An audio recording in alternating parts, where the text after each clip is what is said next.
Hello everyone, welcome back to the podcast. I'm Adrian Lloyd, and this is just my stupid opinion. There was a line from the movie V for Vendetta which said, "Remember, remember the 5th of November." And for those who haven't seen the movie, it was referring to the Guy Fawkes gunpowder treason plot that took place back in 1600s, I believe. And it was supposed to be the rallying cry for everybody in the nation to turn against their police state. The reason I bring this up is because Antifa recently looked like they were trying to have their own V for Vendetta moment because they were saying on November 4th it begins. To me, it almost seemed like it was undeniable that there was a reference there to V for Vendetta. It's just the dates were too close. Antifa were saying that on November 4th it begins, and then this was supposed to be some sort of revolution against the Trump-Pence regime. And they consider the Trump-Pence regime to be, corrupt, authoritarian Nazis, essentially. So it seems they were trying to have their own little V for Vendetta moment by having an uprising on November 4th, or at least that was the way it was being played out.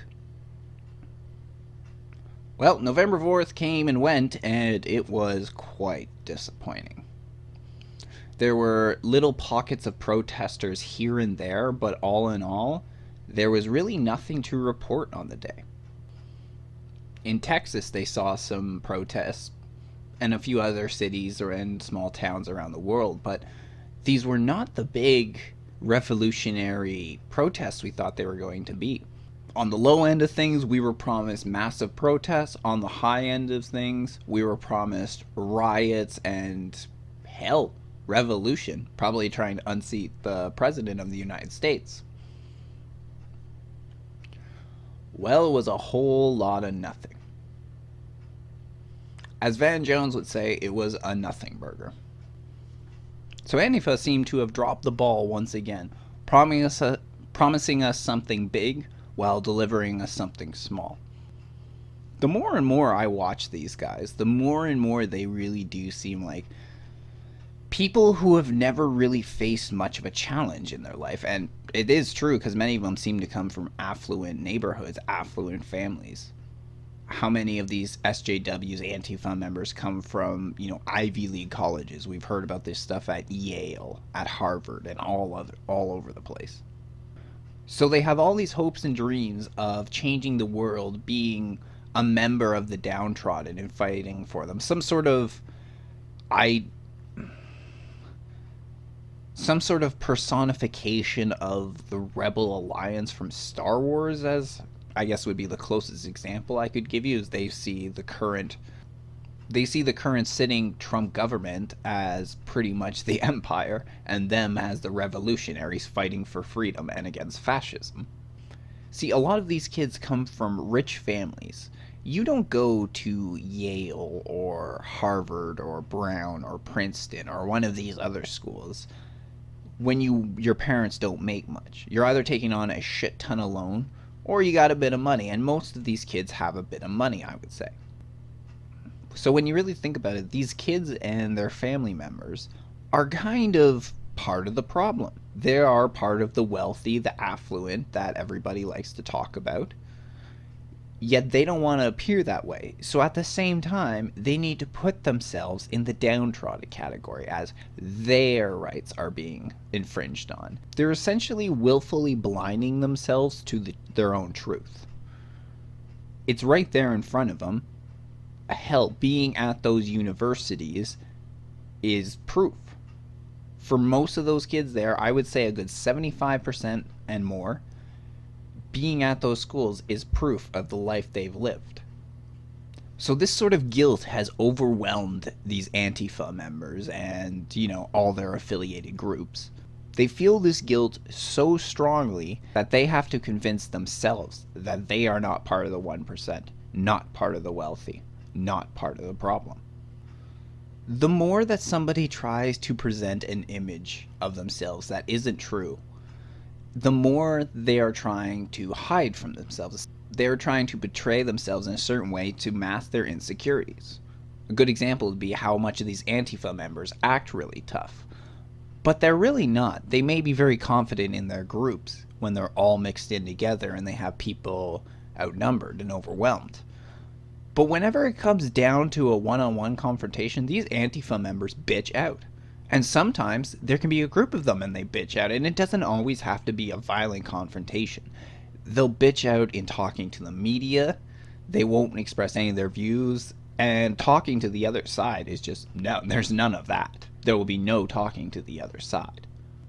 You have to be very unsure of your beliefs and your ideology if you are not prepared to even discuss it with somebody with an opposing view.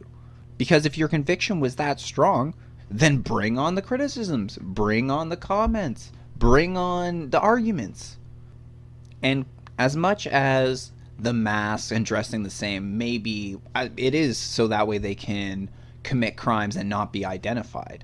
But there's a lot of cowards hiding behind those masks. That's, I would say, the main reason they put them on, because they're fucking cowards. They don't want to go out and do this and show their face, so they're prepared to put on masks so that way they don't get in trouble with mommy and daddy or the police. Heavens forbid you get in trouble with the police for, hitting someone with a bike lock. Or one that a lot of people don't talk about still is the Moldy Locks girl from the rally earlier this year. She was the woman who got punched in the face. But a lot of people don't talk about how she actually, in fact, had thrown bottles earlier. And one woman, old woman too, she wasn't part of the protests or either side. She was just happened to be in the area. When she was scrambling to get away because they were throwing these bottles at people and all sorts of other projectiles, she ended up falling down. This could seriously injure an old woman, but nobody ever talks about that. It takes a real coward to do that to an old woman. Sure, I'm assuming that the old woman was not actually her target and was collateral damage to the thing, but because she went out there with bottles with the intent to throw them and try and hurt the other side, of course, people who are on the receiving end of that are going to try and get away. They're going to, stampede. A lot of people get hurt in a stampede. It's part of the consequences of your actions in this situation. She can't just sit there and say, oh, I didn't mean to do that. It's like, well, bitch, don't throw a fucking bottle at people. These sort of things are going to happen. But they hide behind their masks so that way they can't be identified. In her case, my guess, one of the only reasons that she did actually come out publicly was the fact that in the video where she got punched in the face, her scarf fell off, so her face got exposed and you could see her. That, and because now she could play the victim, I'm a woman who got punched. Yet she was throwing bottles and attacking plenty of other people just like them there. And then when it came down to an actual fight, she got hit. So I can't say I'm not surprised that nothing happened on November 4th, but I am disappointed. All this build up for nothing. And it just proves how much of a joke Antifa really is. But up here in Canada, we're having a weird argument up here in our parliament, actually. For a while now, about a year or so, our environmental minister, Catherine Mckenna, has had a nickname that has really stuck with her, and that one is Climate Barbie. She hates that name.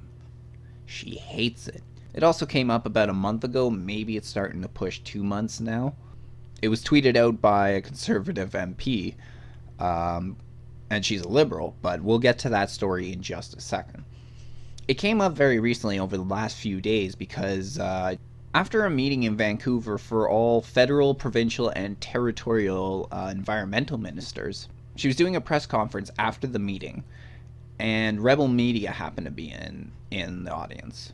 It was Christopher Wilson from the Rebel Media, and when he went to go ask her a question, she ended up confronting him about him calling her Climate Barbie. This whole nickname started with Rebel Media. They were the very first ones putting out articles and videos calling her Climate Barbie. So Christopher Wilson was asking her about what the federal government's position was on using hydroelectricity as a clean source of energy. And before she decided to answer the question, she confronted him about this and ended up saying, quote, "So you're the Rebel Media that happens to be calling me Climate Barbie. I certainly hope you will no longer use that hashtag." Now, in response to this, Christopher Wilson ended up saying that he had never called her that. That's not true because, as it turns out, you can find, I have here one article by him written where the headline is called Climate Barbie. Now, it is true a lot of times that the editor or the owner will decide what the headline is, but it was clear that he was even calling her Climate Barbie inside the article. And then he put out a set of tweets where he ended up calling her the same thing. So Christopher Wilson lied on this by saying that he had nothing to do with that. But they ended up getting into a bitter exchange, and during that, Christopher Wilson accused the environment minister of banning rebel media.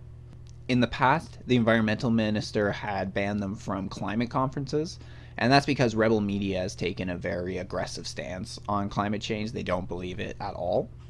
They have plenty of interviews with scientists, journalists, authors, and a host of other people discussing climate change and how it's either a hoax or it's being blown out of proportion, one or the other.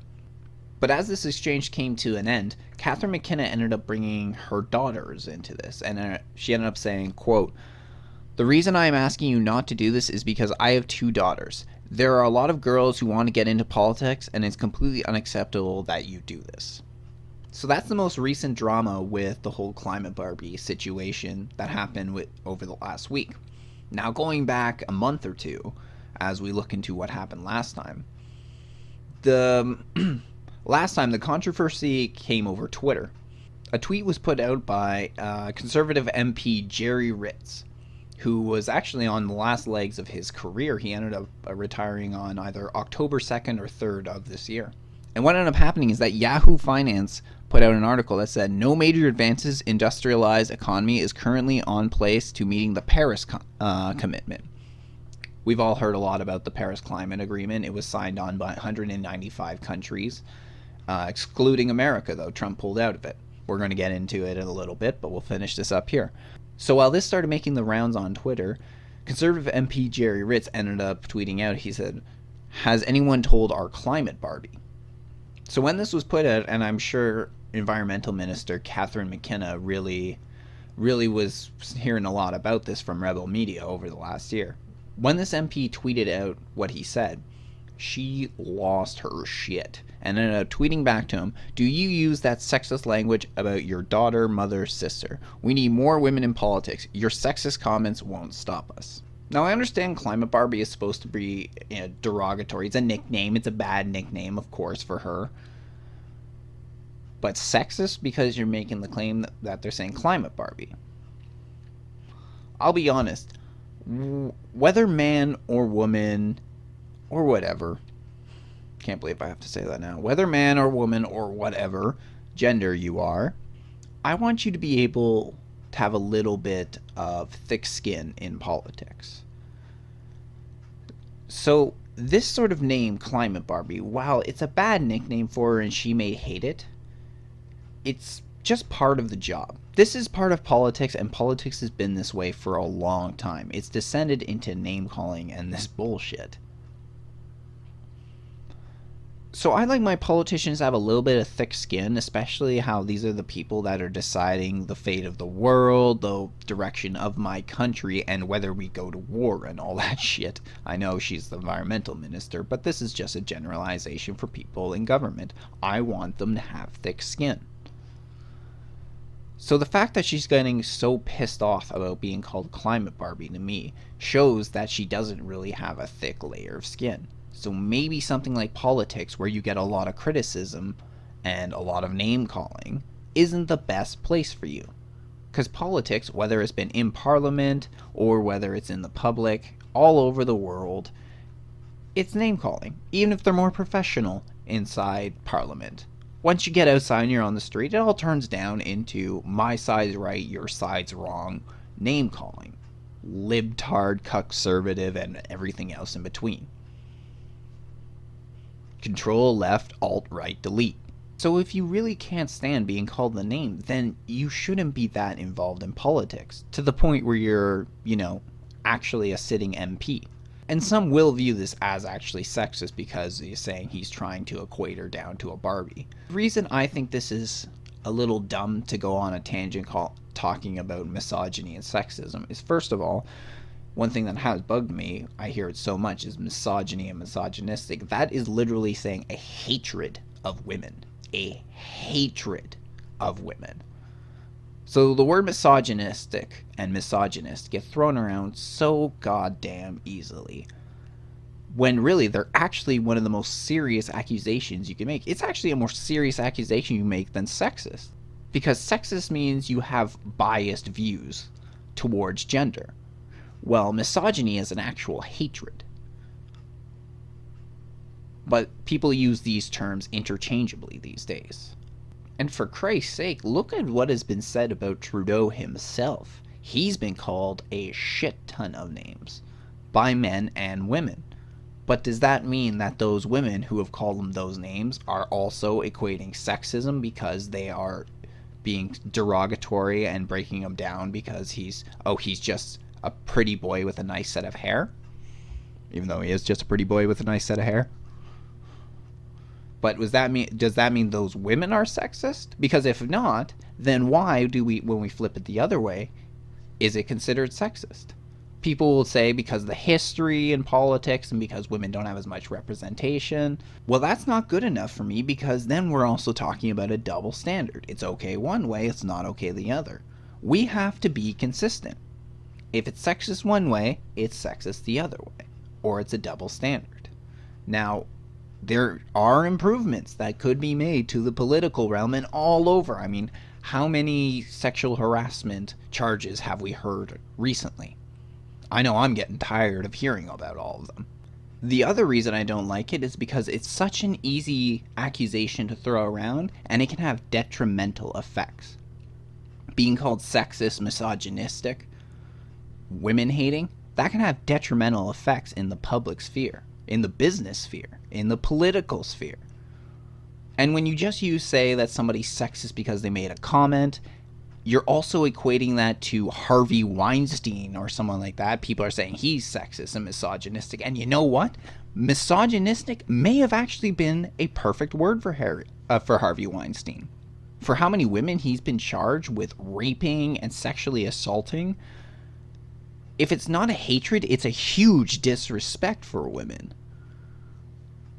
But you'll equate this MP who put a tweet that calls her Climate Barbie by saying that he's sexist and misogynistic. She's equating that to the same as Harvey Weinstein and any other of these terrible people that have actually done sexist, misogynistic shit. What he did was inappropriate. What he did was rude. That's what he did. And it may not have been good for the political sphere for him. It was just stupid. It's just stupid as in that this is the sort of controversy it's going to cause, even if that is his opinion. But we all hold opinions, not like this, but similar to all sorts of people around us. So this to me just seems like it's another opinion. It's not him because, he thinks women are inferior. Or he thinks Catherine McKenna's inferior. He just doesn't like her. That's what this is all about. Honestly, Catherine McKenna is not helping herself with this. When you dress like a Barbie, and you have almost an identical bicycle to the Barbie, and almost identical hair to the Barbie, you're really not helping yourself. But also, we can just go back to the root of Climate Barbie, because it's not a mystery where it came from. Here's a clip from Rebel Media for you. But what's missing in all of this is context. Do you know what evil anti-woman sexist first coined the phrase Climate Barbie? It was me. I think the first time I said it was at the Calgary screening of the movie Climate Hustle. I called Catherine McKenna Climate Barbie, not because she's a woman, but because I think she's a plastic parody of a professional who behaves as though she has a string on her back that when you pull it, she just spouts ridiculous, generic liberal talking points. Calling her a Ken doll wouldn't make much sense, would it? And I can't be the only one who feels this way about her because, boy, did that nickname ever take on a life of its own. So this Rebel Media anchor, Sheila Gunn Reid, was the one who started this whole thing, and it caught on. So that was a woman calling another woman Climate Barbie. That's where it all started from. Does that still make it sexist because it was started up as a woman? Is a woman being sexist to another woman when she calls Catherine McKenna Climate Barbie? Is it not sexist when a woman calls Catherine McKenna Climate Barbie, but it's sexist when a guy calls Catherine McKenna Climate Barbie? Is that how it works? These blanket statements and these easy accusations these days, they're really watering down real charges. I mean, Christ, my grandmother, my mother, these are women that went into the workforce when they actually did experience true sexual harassment. Slap on the ass, squeeze, nice work there, sugar tits. These were women that actually got sexually harassed, but it was the norm at the time. It wasn't considered sexual harassment at the time, but these days, when we look back, that's exactly what we would have called it. So to go from that to say that name-calling is sexist, it waters down true sexist and misogynistic claims. Because the next time that somebody claims a guy is sexist and misogynistic, people are going to turn to you and say, what? Did he call you a bad name? Did it hurt your feelings? And isn't the stereotype that women hate and want to avoid that women are too sensitive to be in a male-dominated business or society? So in that case, maybe you shouldn't freak out because you've been called a bad name. Maybe you suck it up and come back at him. Call him a name. Call him an idiot. And also, at least Rebel Media is asserting that this previous incident with Conservative MP Jerry Ritz was actually a cover-up. They were using this Climate Barbie situation to cover up the fact that Liberal MPs at that moment were going through sexual assault charges. Or at least claims. Women were claiming that they had been sexually assaulted by these Liberal MPs. These male Liberal MPs. So whether that's true or not, about it being a cover-up, I don't know. All I know is this was a stupid issue to bring up and turn into an incident. In the address that she made to Christopher Wilson recently, just within the last week, I actually don't think that's appropriate for her because she addressed the issue head-on with Rebel Media. That's fine. But in this situation, concerning MP Jerry Ritz, it was stupid. It was ridiculous. But even in her exchange with Christopher Wilson, I still probably wouldn't have made it that public if I was in her position anyway. But hey, that's just my stupid opinion. Part of the reason she's earned her name Climate Barbie is just her involvement. She was very active in the Paris Climate Accords, which I stated like a minute or two ago.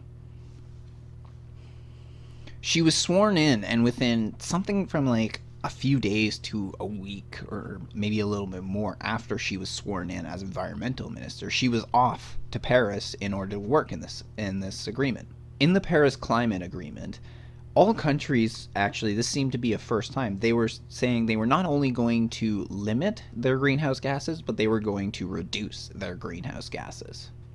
And I'm not sure how they plan to do this, but they also want to limit temperature rise to 2 degrees Celsius, which was the rate of growth for pre-industrialization. I really don't know how you're supposed to control the weather like that. I think for them the claim is that if they can reduce their greenhouse gas emissions by the set amount, then they can control the weather to just a 2 degrees Celsius increase. In fact, for this limitation on greenhouse gases and reduction, they're actually saying that by between 2050 and 2100, they want the greenhouse gas emissions to be reduced so that it can be maintained by trees, plants, all sorts of ecosystems, which, good luck with that. How are you going to do that? In order to do this, the scientists are saying that we have to pretty much eliminate all fossil fuels in the next 50 years. How the fuck are we supposed to do that? All fossil fuels? Everything we've used from the first time that we discovered fire up to now? we don't have, as far as I know, that active of a green energy source. Now, there are some differences, such as hydroelectricity, which I know was being questioned by Christopher Wilson from Rebel Media about being a clean, renewable source. But it seems to me it would be a cleaner source than burning, like, coal. But right now, I'll just leave it up to the government to figure out how the hell they're going to do this, because I really have no idea how they plan on reducing emissions by that much. Mckenna ended up playing a much more prominent role inside of the Paris Climate Agreement because the French Foreign Minister, Laurent Fabius, ended up naming her as a facilitator. So this put her in her role that she ended up playing for the rest of the agreements. At the end of talks, when they had reached the agreement, Mckenna ended up making a statement saying, quote, "It is an incredible day today to see 195 countries come together and reach consensus on climate change agreement that is going to make huge changes in terms of how we tackle possibly devastating consequences on climate changes. I'm really thrilled Canada will be able to play an active part in it." But many people had disagreements with the Paris Climate Agreement, obviously America being the biggest one because they pulled out of talks. But some of the problems from this agreement, at least from Canada's side for this one, is that Canada does not have a set emissions target that we have to reach. So we've signed an agreement without a target. We could start reducing, sure, but how do we know if we haven't reduced enough? I'm sure in this situation, people are thinking that you can never reduce too much emission, but how do you know if you're not reaching your target if you're not setting a target? Which also then makes it a little fishy once you funnel all this money into it, because global warming is a huge industry these days. I've stated before that I believe that there is some sort of global climate change, that it's real, and that in some regards humans are affecting it. I don't know to what degree. But it has made me suspicious that we funnel all this money into fighting climate change, and it seems there's very little we can do with it. Oh, we'll make it a national cap and trade. So you're just going to tax emissions. Yes. So essentially the government makes money and emissions go out. But then what? What are they doing with that money to fight back? So it's always made me suspicious about how much money we funnel into climate change. I'm going to look into that someday for an episode and see if there's some corruption going on inside the global climate fight, which I'm sure I'm going to hear a lot of comments like, yeah, dumbass. One of the people to point out the problems with the Paris Climate Agreement was the conservative climate critic Ed Fast. Ed Fast was worried about massive taxes on emissions, and he felt that all major emitters should be consulted with before this was put in place to avoid the possible taxes. He also had a real concern for job opportunities inside this market, as he said, quote, "We're now seeing tens of thousands of jobs being lost in our energy sector.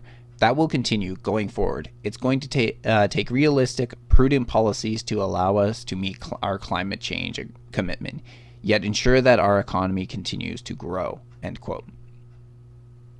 One of the provinces they're predicting that this might hit the worst would be Alberta because of their oil sands, and that this might actually result in massive layoffs because of the Paris Climate Agreement and this reduction in emissions and the massive tax hikes on emissions. Cap and trade. So mostly the main concern for people is jobs. They're worried that this would lead to a massive recession, as we saw huge layoffs all over the country, especially Alberta, and this would affect other countries that, needed their oil. It seems we're at a point, at least according to the climate scientists and experts, that we're at a point of no return, that we're going to see the effects of climate change. So what do? Do we then take a huge, massive bullet now and put ourselves almost willingly into a giant recession, maybe as large as the 1930s Great Depression, if not larger? Do we do this in an effort to change the way the environment works? Or do we continue down our path allowing humans to live a good life and see what happens and see if it's all a hoax or if if we can adapt to the weather changes. Essentially, keep walking the line and see what happens. I feel like there has to be a balance between the two. You can't just choose one or the other.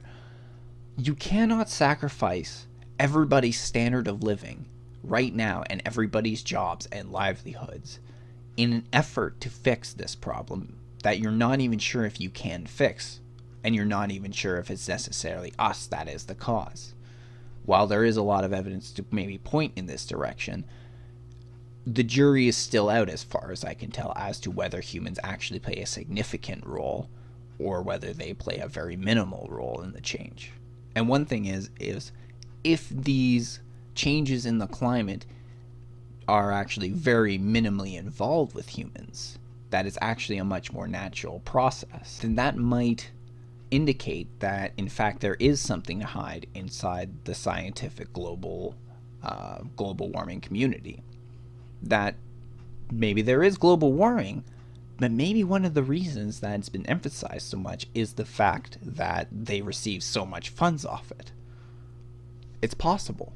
We look at people like David Suzuki, Al Gore, and many other environmentalists who actually live a very rich life and seem like they actually consume more than the average human being. And this would exclude them traveling to speak in conferences and that just in their homes. This is not conserving for the environment or trying to make the environment better.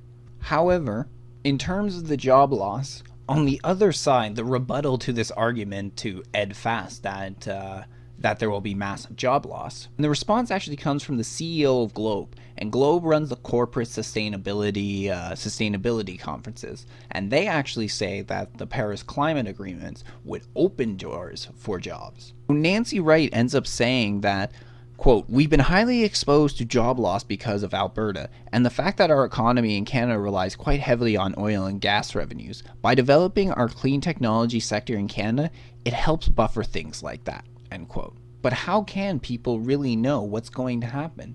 If there is no target set, if there is no plan set down by our government, how do we know it's going to open job opportunities?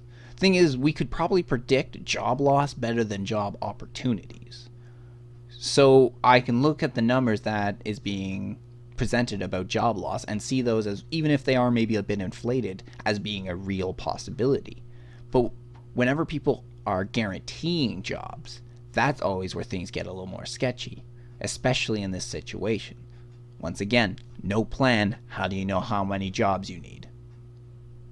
So even if you say there might be job growth, what would be the difference of creating, say, 25,000 new jobs if you laid off 100,000 employees? What would even be the point?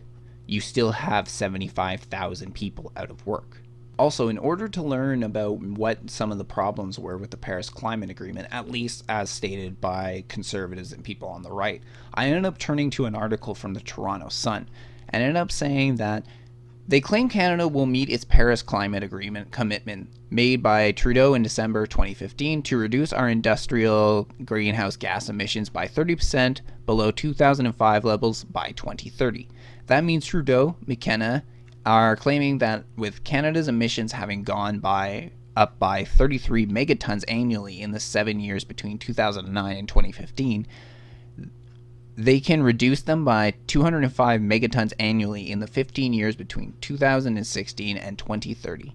That's a fantasy. A 205 megaton annual reduction means we would fall short of our target even if the government wiped out the equivalent of Canada's entire oil and gas sector, 189 megatons annually by 2030. Even with all that, the United Nations, which crafted the Paris deal, estimates the average global temperature will rise 3 degrees Celsius above pre-industrial levels. Well beyond the 2 degrees Celsius increase the Paris deal warns is the upper limit of acceptable warming and doubles its aspirational goal of 1.5 degrees Celsius.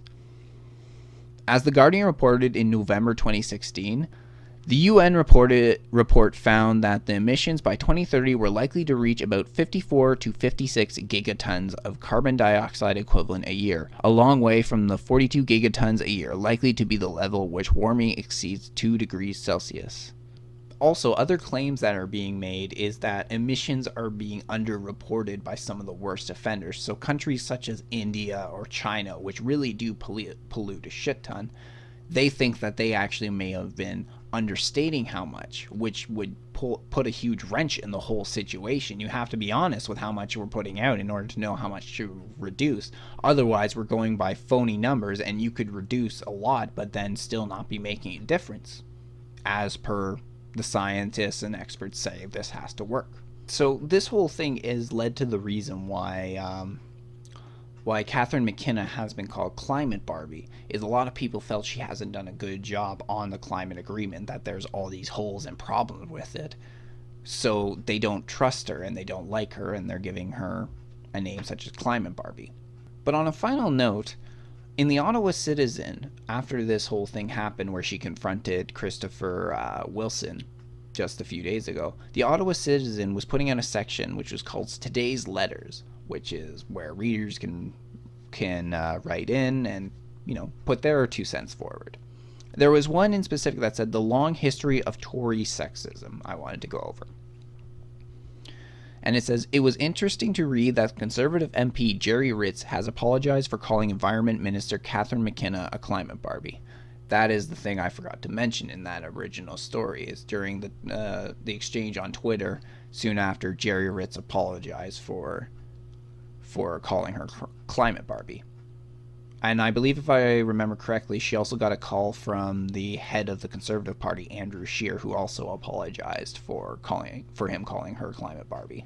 But it goes on to say, the phrase belittles both climate change and women in politics, which was likely intentional. Those of us with long memories can recall similar misogynistic insults hurled at another woman, Liberal MP Sheila Copps, by a senior member of the Conservative Party, John Crosbie. He ridiculed her by shouting, "Pass the tequila, Sheila," and called her baby on the floor of the House. This just shows how deep-rooted and unchecked these attitudes are within certain sections of the Conservative Party. Copps responded by calling her autobiography Nobody's Baby. As environmental minister, Mckenna traveled to the climate change conference in Paris within days of her swearing in. There, she played a significant role in negotiating a solution acceptable by other partners. Her continuing work in this important portfolio shows she's nobody's Barbie. And this was written by Nini Pal from Ottawa.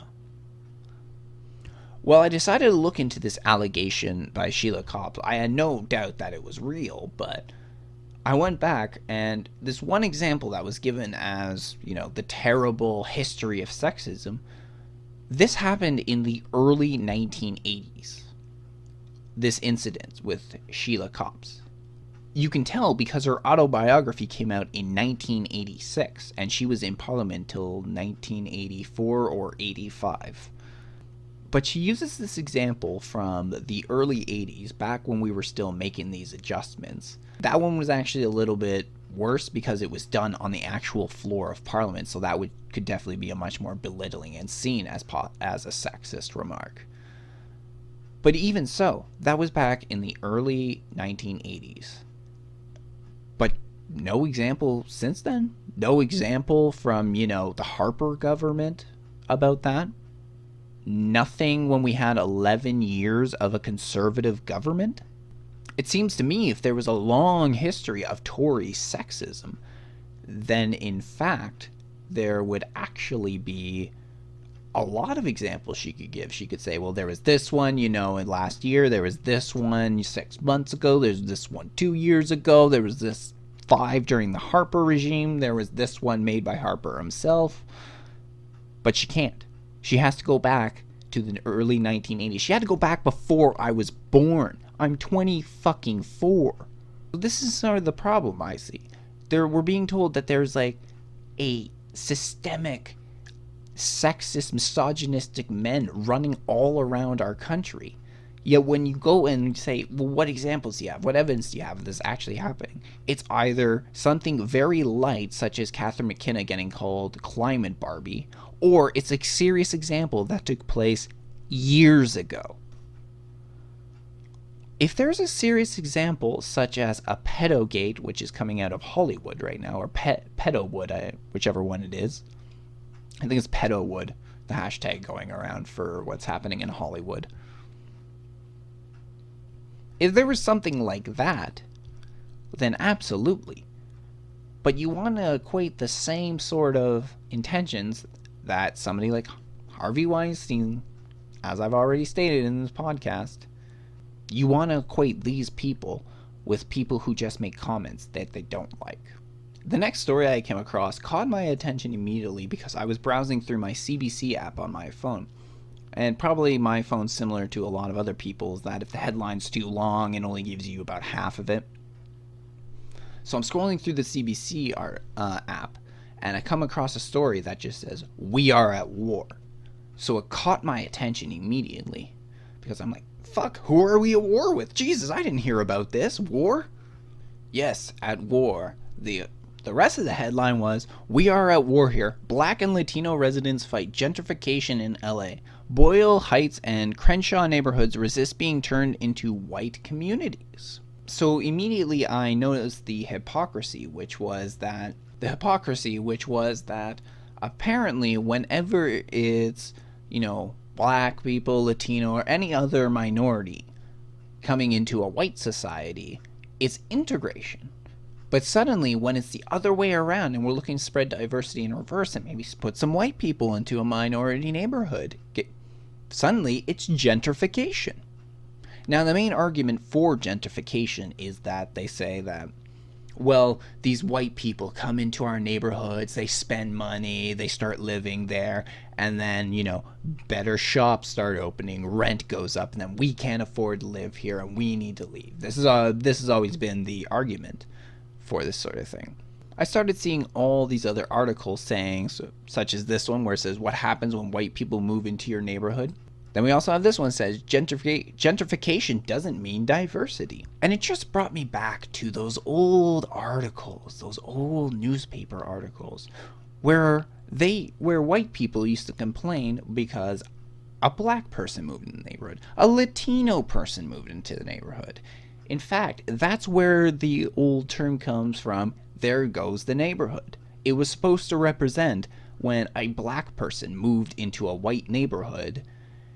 Well, then that meant that was the start of a bunch of black people going to continue moving in. And their argument was that, well, this is going to lower our property value. And, we have our own culture and this is going to force us out because, we won't be able to live, or there's going to be violence or something, whatever the claim was. But this was what was going back in the 1940s, 50s, 60s, the claims about it.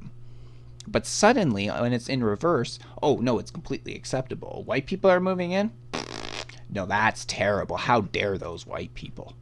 But also, it seems these days, whenever I am finding articles talking about segregation, it seems to be that it's black people discussing that they want to be segregated from white people these days. Here's a few examples for you. We have this one where it says, "Black students at California State want segregated housing, and they got it." We got this other one from the College Fix. "Black students demand segregated spaces from white students." And how about probably the most recent example, black students at Harvard to hold their own commencement ceremonies. Change the word black students to white students. Now, if those articles ran the same headlines, would we be sitting here going, oh, okay? Or would we go, what the fuck, man? White people demand segregation? White people want separate housing from blacks? White people want their own commencement ceremony? How racist is this country? That's exactly what would be going around. Yet when these articles get written, they're written like it's no big deal. Oh yeah, we can come out and we can say this sort of thing, no problem. My problem with it is I want consistency. If you are going to condemn white people for when they have these sort of views and these sort of actions, and you're going to call them racist and all sort of other terms, alt-right, white supremacist, then you cannot turn around and say it when it's another race and act as if it's acceptable. Give me some fucking consistency here. And besides, We always talk about racial integration, whether it has to do in neighborhoods or at the job or wherever, schools. One of the key factors of racial integration is desegregation. So these communities in here are very concerned about having white people move in, to the point where they're acting like the old Jim Crow style politicians back in, again, the 1940s, 50s, 60s. Everyone probably remembers segregation now, segregation tomorrow, segregation forever. That's exactly how these people sound. So again, I just want some fucking consistency.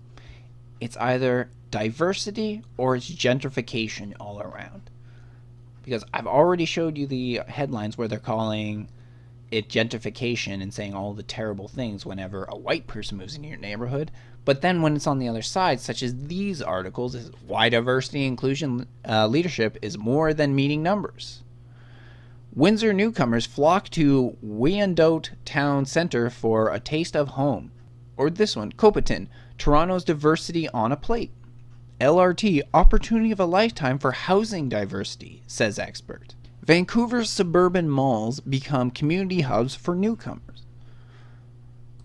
These are all headlines expressing how great diversity is when it's one way, yet when it's the other way, suddenly it's gentrification. It's terrible. It's them moving in on your lifestyle. Or, as one person put it, gentrification is ethnic cleansing. Yeah, that's right. I'm going to say right now, you can go fuck yourself, because in a real ethnic cleansing, many people fucking die. It's called a genocide. So people moving in to your neighborhoods and your cities and your towns are not fucking ethnic genocide, or ethnic cleansing, as you put it. But these are the sort of equations they're going to make? What the fuck if we said this about black people moving in? That is ethnic genocide for white people. How racist are you? And as we look back on some old newspaper articles, we can see in this one here that it even says in the article itself that while this person was complaining about gentrification, this had to do with rich, affluent white people moving in the neighborhood. It even states in the article that it's not the sort of commonly heard complaint about black people moving into the neighborhood. So, commonly heard complaint. And this was a paper that released the article in 1977. And then in the next one, if we look at it, it says that this was actually a plan to reinvigorate the inner cities, to pump money in them, get people to move there who have some money, spend it there, better shops open up, better buildings are made, better jobs are created. So this was the plan to reinvigorate the inner city from decades ago. But anyway, this article ends up stating that on this weekend afternoon, the customers of Weird Wave Coffee are mostly artists and hipsters, which is why it has been dubbed White Wave by many of the shop's Latino neighbors in Boyle Heights. The neighborhood is the center of Latino culture in Los Angeles, and many in the community fear for them. The arrival of this coffee shop could herald the beginning of the end. We opened and people protested pretty strongly for a couple weeks, Jackson Deffa says.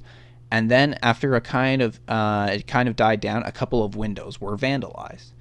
To understand why vandals would be angry enough to smash Weird Wave's windows, you have to go no farther than the historic gateway of Boyle Heights.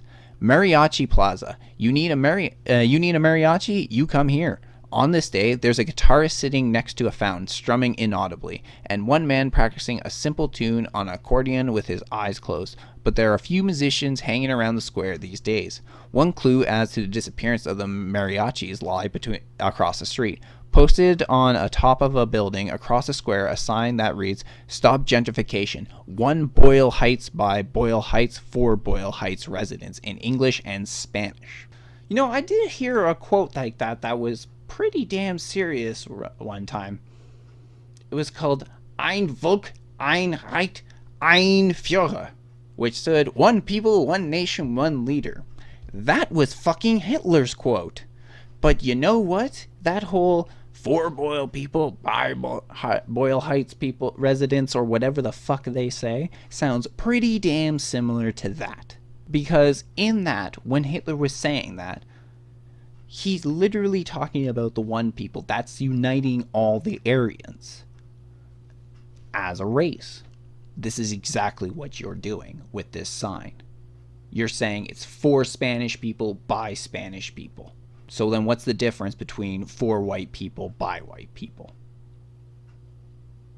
And it's one thing in regards if you're using it such as, I know there is, I believe it's a clothesline called FUBU, which was for us, by us, and it was created, actually I believe it's one of the guy on Shark Tank who started it up, and it was for black people, by black people. That's not racist because it's just a clothing line. Okay, it's clothing for black people, no problems there. But when you're discussing it as in your community or your race, then that has very serious connotations. And as the article goes on to say, it says, he says the arrival of weird wave coffee is a sign of the problem and a harbinger of more trouble for this community. Why, he asks, should these businesses sell art they don't want and coffee they can't afford? Quote, we don't want any fancy stores, he says. They're not welcome here. No, sir. Once again, reminds me to the old there goes the neighborhood quote. Nope, we don't want those black people or those Latinos there or those Asians there. No, sir, we don't want them in our neighborhood. Sanchez doesn't advocate violence, but says he understands what motivates the vandals to attack the shop. I don't blame them, he says. We are at war here because there's an invasion of these developers here. They see only money and gold. The storm is coming. They're buying everything. When he says that there's an invasion of these, he's not just talking about the developers coming in or companies coming in putting in money. He's clearly talking about while he's at war with these white developers, because it's clearly not the money problem. If it was coming in, these were Spanish developers who were trying to open more Spanish shops or that, he wouldn't have a problem. But no, it's because it's gentrifying and making more white shops and bringing in more white people. Oh God, those disgusting white people. Get them away from me and keep them behind a fence or something. Redevelopment of downtown LA. With property and rent pricing going up across Los Angeles, people with money, most of them white, are being drawn to formerly undesirable minority neighborhoods where residents fear their culture will be erased. Isn't this almost exactly the same argument the alt-right makes for reasons to stop immigration in that they fear that their culture will be erased, that the white people will be erased? Which, in some regards, is actually a lot more closer to happening than any other race because we're the ones not having babies right now. So this is almost identical to what those terrible Nazi alt-righters say. And once again, these alt-righters and people who say that are the people who talk about ethnic cleansing and ethnic genocide. Just putting in perspective while we're reading this article about what other type of people talk about this exact situation. Quote, it kind of has the resonance of Columbus discovering America, says University of Southern California sociology professor Manuel Passer. Quote, and that a newcomer sort of not understanding there was actually a thriving population already existing in the area and thinking that this is a barren wasteland in which to build something new. I'm sorry, is this being written by like a reporter or is it being written by fucking Richard Spencer? Because I really cannot tell. If you take out race in here and you're just listening to all the words in between, I can't fucking tell if this is Richard Spencer writing this or somebody else. He's talking about how they come in and they don't realize how it's a thriving land and it's just a place for them to build anew on. That's exactly what they say about Muslims, the Mexicans, they're bringing their drugs, they're bringing their crime, they're rapists, and some, I assume, are good people. This is exactly the same narrative almost. You're saying that they're coming in, that these white people are coming in not respecting the current culture and essentially trying to take over. That's exactly what Donald Trump said when he talked about the wall, about them coming in, being crimes, essentially not respecting our culture, coming in illegally and bringing their drugs and crime and their rapists. And this is what the alt-right talks about in terms of immigration and why America needs to close borders. Pastor says the biggest factor driving these demographic changes has been the redevelopment of downtown Los Angeles. If we had been talking 15 years ago, there were about 5,000 people living in downtown LA, most of them homeless, Pastor says. Now it's about 75 to 80,000 who are living in downtown Los Angeles. First come the artists, then the art galleries, then come the young urban professionals with money to price others out. So Weird Wave Coffee has been seen as a sort of signal of a wave to come. About 15 kilometers away, he says, a similar wave is washing over Crenshaw, the heart of African American Los Angeles.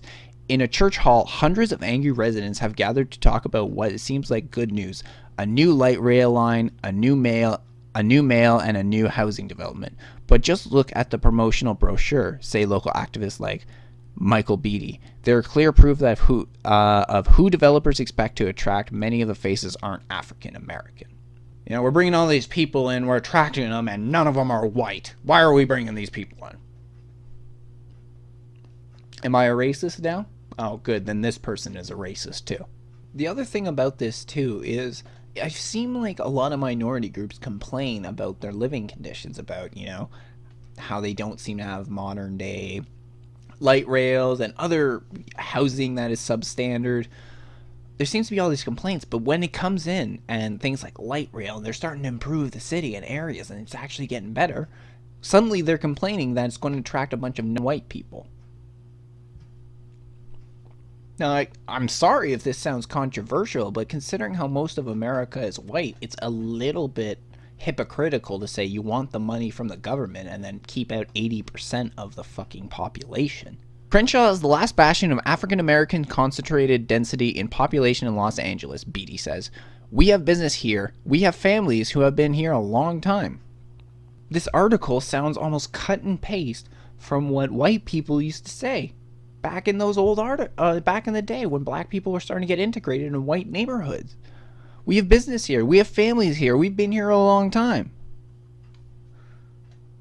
How is this considered an acceptable thing to say where it can get put in a news article and not get critiqued, where they're actually more taking their side? Deirdre Hardmanton's family has been in the area for generations. She attended the meeting because she's seen African Americans priced out of their neighborhoods like Compton until they were just a small minority. It's not like Compton had a good fucking history, Jesus Christ. The only thing good to come out of Compton was NWA, that was it. I've watched plenty of documentaries such as Gangland where they talked about the violence in Compton, how terrible it got. So, like, I'm not, like, maybe these redevelopments in Compton could help put an end to that violence. That being said, Compton isn't what it was back in the 90s and 80s. It's a lot better now, but maybe one of the reasons has to do with upgrading it. Compton at the time was a small town that didn't have shit. It was rundown small town outside of LA. So maybe modernizing it was the right solution. But now they're complaining that it's like, oh, well, you know, now we're bringing in all these white people and we're the minority. Yeah, there's plenty of places where that's been the complaint of white people, and they have been called racist motherfuckers over it. I feel like I keep repeating myself with this racist thing. I'm so sorry I keep repeating myself, but it's just, this article is so fucking ridiculous. Forget it. I've already said it already. I've already said what I was about to say. And anyway, Deirdre Hardiman ended up making a statement saying, quote, I see non-black people moving into the area that has historically been black. They didn't want to be here 10, 15, 20 years ago, but now they have no place else to go because the real estate is so high in Los Angeles. This could almost be an equated argument about the immigration crisis, about how they didn't want to come here 10, 15, 20 years ago, but now they have no place to go. And I'm not even talking about Syrian refugees who, you know, lost their fucking home to a civil war. There were a lot, actually most of the migrants from that crisis would be considered economic migrants, which are people taking advantage of the situation to move to a better area. Because if they're just taking the influx, then they don't have to go through the immigration status. They don't have to wait. They don't have to worry about possibly getting sent back because they're refugees now. Fact is, they'll change the flavor and tenure of the neighborhood, Beatty says. And the diversity that you would expect in this community with all the black and brown people will slowly, just as in all other development projects in the metro has done, turn into essentially a white community. She just said the diversity of black and brown people. No. A tanned white person is not considered diversity.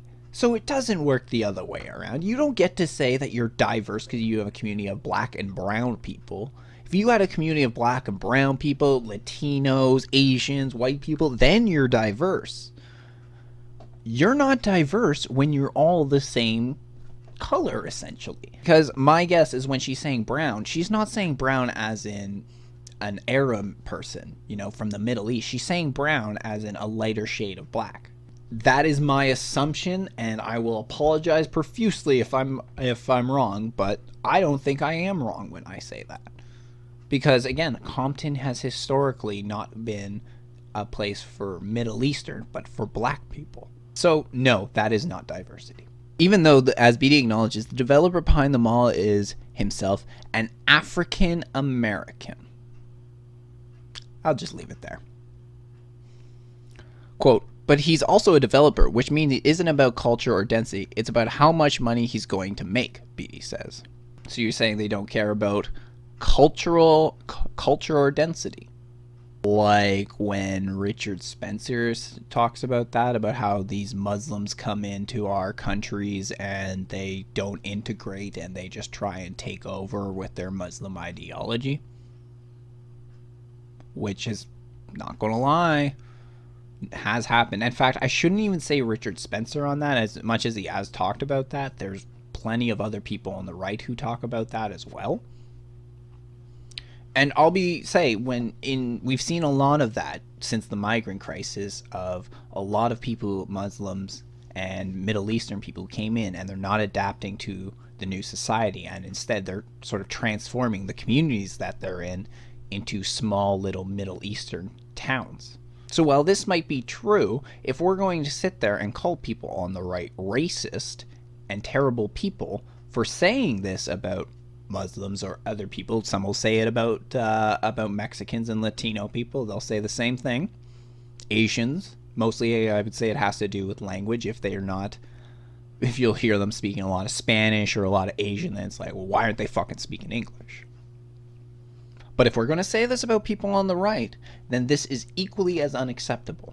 But where some see the battle drawn along racial lines, others, like Crenshaw resident Anna Buffkin, acknowledges the uncomfortable irony. If white residents use similar language to keep historically white neighborhoods from integrating, they be decried as racist. So I'd at least like to thank this woman, Anna Buffkin, for realizing your ignorance on the subject. And in fact, your racism on the subject. However, it's unacceptable to me that you're still willing to just brush it off like it's nothing, when on the other side, racism is seen as the worst thing. So you're saying, yeah, I know it's kind of racist, but in the end, I'm still going to kind of hold these views. Yeah, well, if a lot of KKK members, those 4 million back in whatever the early 1900s or 1920 or something like that, if all of them held that point of view, we would still have an actual country of racists.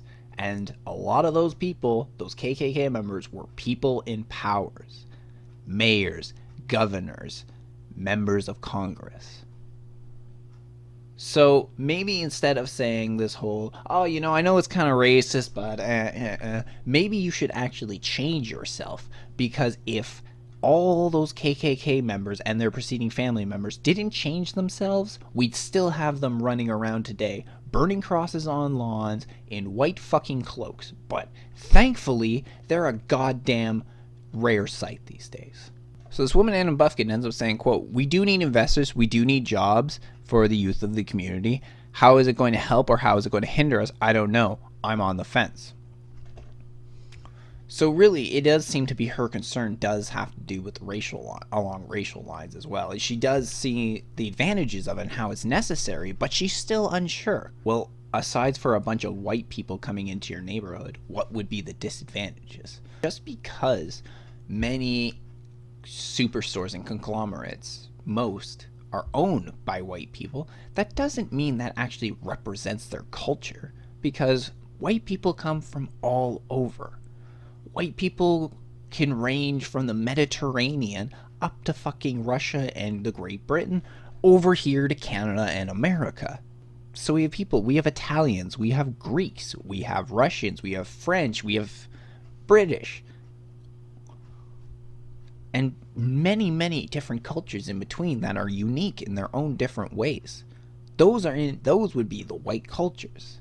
But you can't then say that some superstore conglomerate, because it's owned by white people, represents white culture.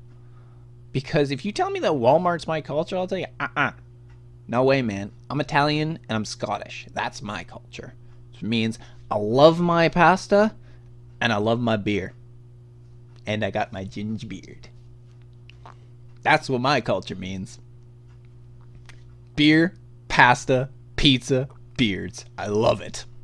But this sort of problem where people lose their culture can affect white people too. I don't know how many people have been to Montreal or Quebec City, but one of the most beautiful parts of the city is the old section. Old Montreal, old Quebec. Oh, it's awesome. Old style buildings, old 19th century stone roads. It's amazing down there. Every time I go there, that's where I spend all my time. Fuck the rest of Montreal or Quebec City. I go to the old towns. That is their culture. If you go down to Quebec and you walk into downtown Quebec City, and you go to, the standard, they got, whatever, they got their Walmart over there. That's not Quebec culture. That's not French culture. You go down to the old style stuff. You go down to old Montreal, old Quebec. That's the culture. And that would be a culture for white people. That's where you see it real. So these conglomerates are stealing everybody's culture. Even the white people's. Ours is going too.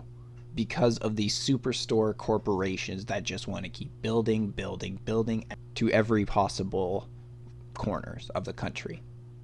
The continent. What would be closer to American and Canadian culture are those old, small mom and pop shops. That is the backbone of North America, how we were built. Small business owners. That's where our culture is. We are a nation of laborers. Canada, America, that's what we were built on. Our ancestors came to this country while there were people here, there was nothing here. There was no major industrialization. We turned it. We had to work hard in order to do that. And we did it. We're a nation of laborers. Ever since then, we've had a fucking hard work ethic. While it seems to be dwindling recently, these are a lot more representation of what white culture is. But for some reason, we're being seen as a Starbucks because it's a superstore and white people happen to drink coffee as white culture now. I'm sorry, but if you told me Starbucks represents my culture, then that just opens up the lines for an actual pretty racist comment to be made towards other cultures. I mean, if a black person says, well, Starbucks is your culture, how offensive would you find it if someone turned around and said, oh yeah, KFC's your culture? You'd probably be like, yo, what the fuck, man? That's not my goddamn culture. Fuck you, motherfucker. I make this claim while I have a coffee, so shut the fuck up. Alright, we will return the article. I'm sorry for taking so long for my rants. But not really. I'm not really that sorry. That's the conundrum as the ugly intersection of race and economics. These historic minority communities want development, but that's the very thing that will attract outsiders, and Pastor says even measures like rent control will do very little to change that. Quote, all of those are a little bit like the guy putting his thumb in the dike when the sort of flood of capital is coming in the way it is towards these neighborhoods, which were once considered undesirable, Pastor says. But that's really it. These old school people who've been there, they're the ones that's going to make the money. These shop owners are the ones who's going to make the money. For some reason, they're still very resistant to the idea. I don't know why. It's a good opportunity to change your neighborhood around, your city around, or I guess town, because it's for this place it seems pretty small. Change your town around for your kids. Give them a better life. Your grandkids, give them a better life, but you seem resistant to that. Nobody is saying you have to leave. But I guess the feeling is that so many will come in, they'll become a minority in their own town. I can tell you one thing. There's been many examples of this, such as Germany after the migrant crisis. I definitely heard one story where it was like a town of 100 people in Germany that suddenly had something like 400 migrants come to live in the city. So overnight, almost, they became a minority in their own town. This happens all the time, but people like those German citizens are being told, don't you dare say anything. Don't you complain. This is good. This is very good that we're having this integration. This is future Germany now. And I'm not even a guy who's against integration, diversity. I don't fucking care what your gender or race is. But to almost have an authoritarian figure to one side and say, you better fucking take all these people and this is the future and you better accept it. And on the other hand, then turn and say, no, you don't have to deal with these people. Huge hypocrisy. Huge hypocrisy. Weird Wave Coffee's Defa says he now understands the controversy brewing around him and sympathizes to an extent, but he says he's staying put. Quote, no, we're not going to stop, Defa says. When our store windows were vandalized, the community paid for it. People showed up with $5, $10, a stack of quarters. We got our entire cost covered from it. So, there's no way we're going anywhere. That's good. That's good. You shouldn't be forced out over vandals or even something like this. This is your town. Stay there. No one is telling you to leave. And it's very good that the community came together to do this. But somebody in the community was the one who did this too. The chances of this being one of these new hipsters or something that came in and vandaled your store over that is very small, which means it's somebody from the community who's pissed off over this and they vandaled your store. So it's nice to see that everyone else, every other decent human being inside the community came together to help you out. But just remember, it wasn't these hipsters and people coming into your shop that were the one that vandaled it. They're the ones who like your shop. They're the one who's currently giving you money. So I just thought, really in this article, I'm not even judging the people so much as ridiculous as some of the things they say. It more has to do with social norms and the way the media presents stuff. It's just, if you are going to present it when it's white people acting this way and saying these things and act like they're so racist, you have to act the same way when it's another race doing the same thing, because racism is racism. It is not, in fact, contrary to popular belief, power plus prejudice. That is not racism. Racism is just prejudice. So even if you're in the minority, even if you're one minority person and you got 5 white people standing in front of you and you hate all those white people because they're white, you're racist, even if you are the minority. But this is a narrative that the left doesn't accept, and the media keeps pushing it for some fucking reason. Probably because they think that this politically correct leftist media spin is the best way to make their ratings and their money. That would be my guess, mostly. While leaving a big vacuum for a few huge news outlets on the right to come in and take those over. Breitbart, Drudge Report, Rebel Media. And there's also a bunch of others. At least according to Ben Shapiro, he's either the first or second largest conservative podcast on iTunes, so Daily Wire's probably seems to be doing pretty good for itself. Essentially, I just want consistency. From society and from the media especially. Society, I'm not expecting as much consistency from. But at the very least, the media, who has a lot of influence over over society could do a better job of pushing proper narratives such as what is truly racist and what isn't, and also showing equal criticism and praise for both sides, whether that be along gender, political beliefs, race, and whatever else. Just have the same consistent point of view at whatever you're looking at. Can you do that much for me, media? Please? Please, I'd really appreciate it. Thanks. And I want to thank you, the rest of you, for being on the podcast today. I'm Adrian Lloyd. I'll see you soon.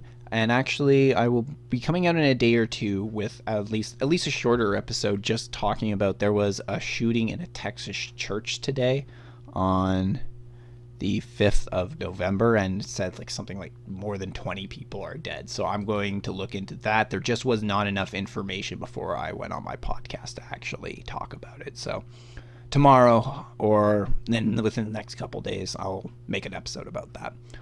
All right. Thanks very much. See you later.